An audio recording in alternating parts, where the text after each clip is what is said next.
3 years. Tracy had spent 3 years telling herself she needed to sort out her position descriptions and KPIs. 3 years of knowing exactly what needed to happen and choosing something more urgent every single time. When revenue is coming in and clients are happy, the operational gaps feel manageable. You can feel the drag every single day, but the business is still moving, so you keep moving with it. The problem with that approach is that fine has a cost, and most founders don't see that cost clearly until it's already been paid.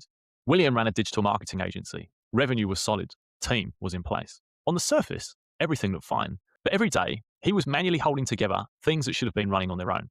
He had reached a point where the business could not scale further, and the constraint had nothing to do with the market. His operations, in his words, were held together with sticky tape. He knew it. He'd known it for a while. He just kept pushing through. Judith runs a fractional CFO firm and several other businesses simultaneously. By the time we spoke, she was managing clients, team members, quality control, and delivery all at once. She knew she was at capacity, but could not pinpoint exactly why. That's how operational drag tends to work. It rarely announces itself as a single obvious problem.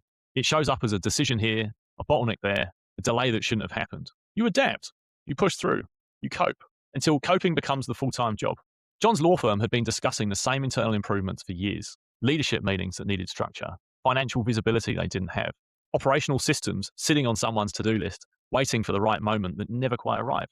Years of good intentions. And John wasn't failing, the firm was doing well, which is exactly why the cost stayed invisible for so long. When a business is performing well enough, the cost of waiting hides inside the day-to-day. It's hours spent holding together things that should run without the founder. It's the decisions that land on the wrong desk because ownership was never made clear. It's the team member who left because the role was never properly defined. It's the client who almost slipped through because delivery wobbled when the founder stepped back for a week. It's the growth opportunity that passed because the founder was too busy keeping today running to think about next year. That accumulates quietly, over months and years, and founders rarely see the total until something forces them to stop. William fixed his operating structure, hours freed up each day, a clear path to double or triple revenue without adding more effort. Judith got a clear picture of where she was the bottleneck, a defined roadmap, clearer accountability, a business that no longer relied entirely on her being the safety net. John's firm finally implemented what they'd been discussing for years: leadership meetings with structure, financial visibility, systems that ran. In each case, the fix was the thing they'd already identified. The only thing that had been missing was the decision to stop waiting.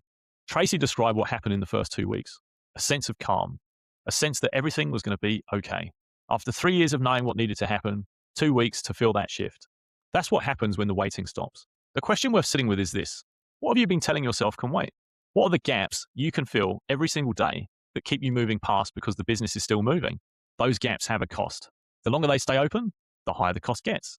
The business feels fine until the cost becomes impossible to ignore. And by that point, you've already paid more than you needed to.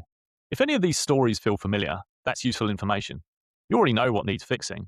The link below is a good place to start. See you in the next one.